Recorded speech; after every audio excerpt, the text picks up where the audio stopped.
Hello, fellow ambitionists, and welcome to Goal Accomplishment Made Easy, the podcast.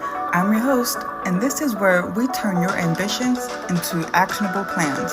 Through proven strategies, personalized goal roadmaps, and a focus on progress, I'll guide you in breaking down big goals into milestones you can achieve. Each episode delivers practical tools to help you stay on track and make real progress towards your goals. Ready to start accomplishing? Let's dive in.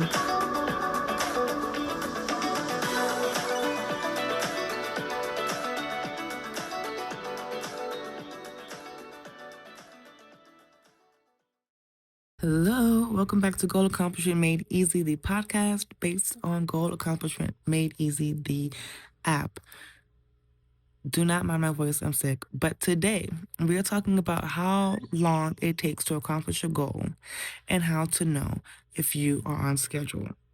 Those two things are what almost every goal app ignores completely, okay? And those questions are, how long will this goal actually take given the hours that I have?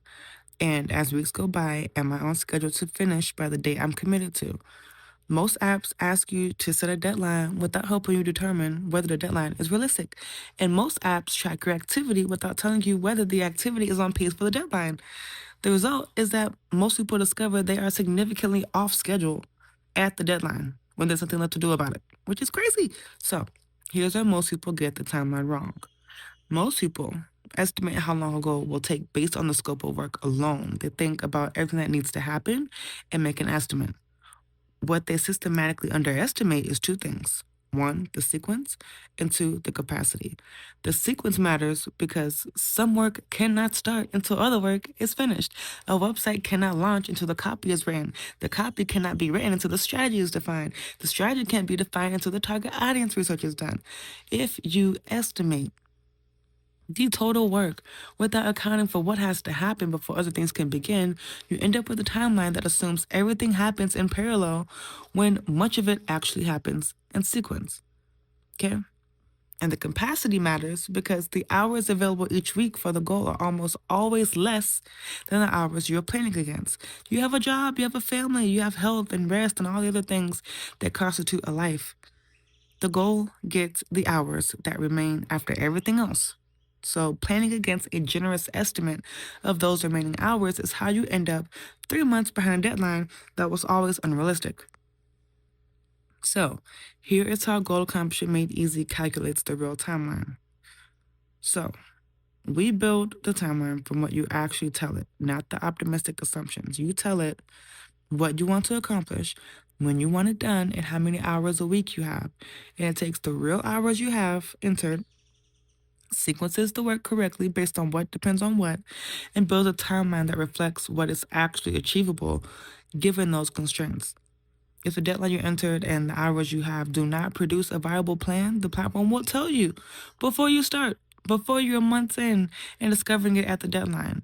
And the scope plan that you get includes an out of scope list that defines what will not be a part of this goal, preventing scope expansion from making the deadline progressively less realistic.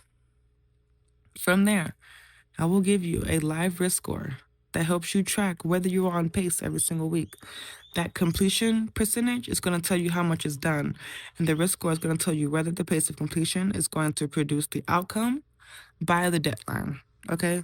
Those are different things and both matter. Deadline compression, which is when the remaining work is more than the remaining time can accommodate, is one of the 5 categories the risk score that I give you watches continuously. So when it starts developing, you know while there is still time to address it. Okay? You also get a weekly check-in, and in that weekly check-in, it compares where you are against where the plan we generated for you says you should be by this point and gives you a specific decision about what to change.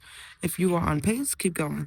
If you're behind, here is specifically what to do to adjust, whether it be your scope or your timeline, your effort, sequencing, yada yada. So,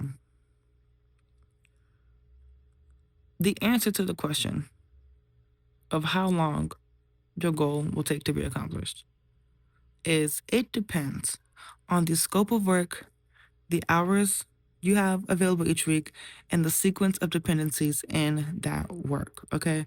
Goal Accomplishment Made Easy calculates all three and gives you a plan built from their intersection, and then tells you every week whether you are on track to finish what you said you would finish.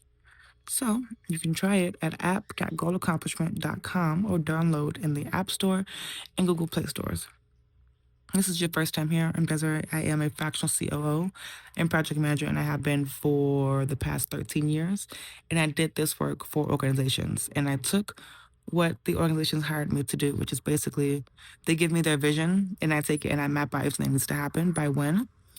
And then I help them execute on those things.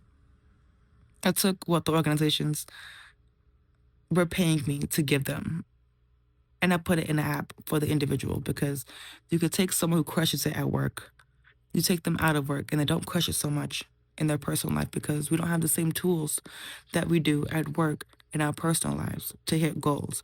In our personal lives, to hit goals, we have to-do lists and habit trackers, and those things work for their purposes. But at work, you have something like Asana, you have a boss, you have someone who sets the things up for you and keeps you accountable, and you have all these things set up to help you succeed. In your personal life, it's just you, your willpower, and the Notes app, and that's just not it. So I'm losing my voice, so that's all I have for you today, and I'll see you next time. Thanks for tuning in to Goal Accomplishment Made Easy, the podcast. Stay committed. Keep taking those small daily steps and watch your goals turn to reality. For more resources and personalized support, visit goalaccomplishmentmadeeasy.com, and we'll see you in the next episode.